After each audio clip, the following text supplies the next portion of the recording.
शहरात दरवर्षी 1 ऑगस्ट पासून साहित्य सम्राट लोकशाहीर अण्णाभाऊ साठे यांची जयंती आठवडाभर उत्साहात साजरी केली जाते। 1994 पासून सुरू झालेला हा सांस्कृतिक, सामाजिक, शैक्षणिक व वैचारिक प्रबोधनाचा उपक्रम मागील 30 वर्षांपासून समाजात भरीव योगदान देत आहे। या उत्सवाची सांगता दरवर्षी त्या आठवड्यातील रविवारी भव्य मिरवणुकीच्या संचलनाने केली जाते। सुमारे 60 मंडळे आकर्षक देखाव्यांसह या मिरवणुकीत सहभाग घेतात, परंतु पोलीस प्रशासनाकडून दरवर्षी मिरवणुकीसाठी रात्री 10 वाजेपर्यंत परवानगी दिली जाते। त्यामुळे वेळेअभावी अनेक मंडळांना मिरवणूक अपूर्ण ठेवावी लागते। सकल मातंग समाज महाराष्ट्र राज्य साहित्यरत्न अण्णाभाऊ साठे मध्यवर्ती जयंती महोत्सव समिती सोलापूर व क्रांतीवीर लहुजी शक्ती सेना आणि इतर संघटनांकडून वेळोवेळी पोलीस प्रशासनाकडे परवाना रात्री 12 वाजेपर्यंत वाढवण्याची विनंती करण्यात आली, मात्र त्याची योग्य ती दखल घेतली जात नव्हती। मंडळांना संपूर्ण वेळ मिळावा यासाठी मिरवणूक परवाना रात्री 12 वाजेपर्यंत वाढवून देण्याबाबतचे निवेदन सकल मातंग समाज महाराष्ट्र राज्य व साहित्यरत्न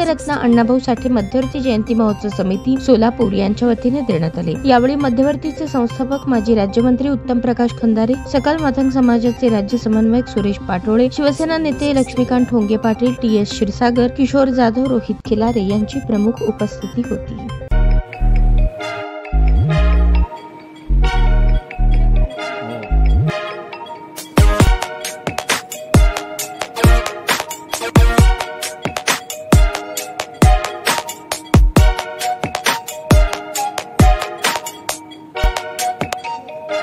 सोलापूर शहरातील सुप्रसिद्ध हॉस्पिटल म्हणजे सेंट्रल मल्टी स्पेशालिटी हॉस्पिटल मागील अनेक वर्षापासून सेवा बजावत आहे। 24 तास इमर्जन्सी सर्व्हिस, मॉडर्न टेक्नॉलॉजी, अनुभवी डॉक्टर्स तसेच अत्याधुनिक तंत्रज्ञान सुविधांनी सुसज्ज स्त्रीरोग प्रसूती विभाग, ऑर्थोपेडिक विभाग, मेडिकल विभाग आणि इतर एकमेव नाव म्हणजे सेंट्रल मल्टी स्पेशालिटी हॉस्पिटल। पत्ता गणेशपेठ शॉपिंग सेंटर, मंगळवार बाजार, सोलापूर। ताज्या बातम्या पाहण्यासाठी प्राईम महाराष्ट्र न्यूज चॅनलला सबस्क्राईब करा।